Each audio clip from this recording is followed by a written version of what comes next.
జై గురుదత్త స్వామీజీ. నిస్వార్థంగా ఇతరులకు సహాయం చేయాలి అని పెద్దలు చెప్తారు. కానీ ఆధ్యాత్మిక విషయాలను ఇతరులతో పంచుకుంటున్నప్పుడు కొందరు అవహేళన చేస్తారు.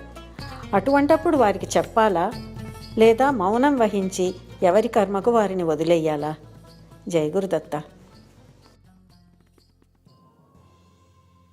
మౌనం అనేది అన్నిటికన్నా గొప్పది.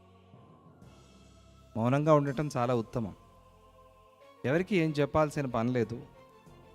అలాగని మరీ నోరు మూసుకుని కూర్చోవాల్సిన పని కూడా లేదు. మన ధర్మానికి అవమానం జరుగుతున్నప్పుడు మనం మాట్లాడాలి. ఎందుకంటే ఆ ధర్మాన్ని కాపాడుకోవాల్సిన బాధ్యత మనందరి మీద ఉంది కాబట్టి. అలాగని మనం కుస్తీ పోటీలకు దిగాల్సిన పని లేదు. మనకు తెలిసిన భాషలో మనకు తెలిసిన విషయాన్ని సౌమ్యంగా చెప్తే సరిపోతుంది. అయినా వినలేదు అంటే ఎవరి కర్మ వారిది అని విడిచేయటం మంచిది. అది మన ధర్మం. సజెస్టింగ్ అంటే ఇక పిల్లల్ని దారిలో పెట్టడం అది సజెషన్ కిందకి రాదు. అది బాధ్యత, అది కర్తవ్యం, అది ధర్మం. అది పిల్లలకి చెప్పవలసిందే, పిల్లలకి మనవాళ్ళకి చెప్పవలసిందే. ఎవరి మీద మనకు బాధ్యత ఉందో, ఎవరు మన మీద ఆధారపడి జీవిస్తూ ఉన్నారో వారికి చెప్పవలసిందే, చెప్పి మంచి దారిలో పెట్టవలసిందే.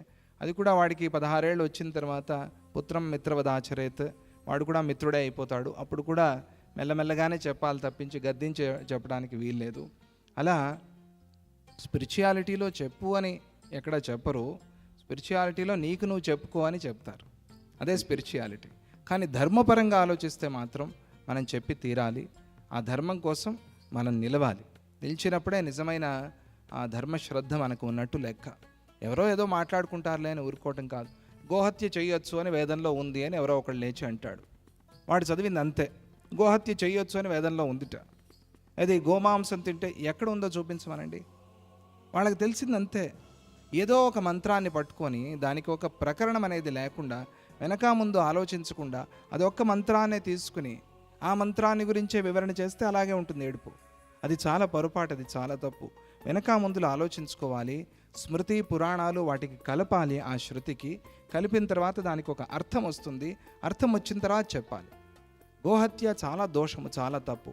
అటువంటి మాటలు ఎవరైనా మాట్లాడినప్పుడు మనకు తెలిసిన భాషలో మనం దాన్ని ఖండించి తీరాలి. ఈరోజు కృష్ణాష్టమి.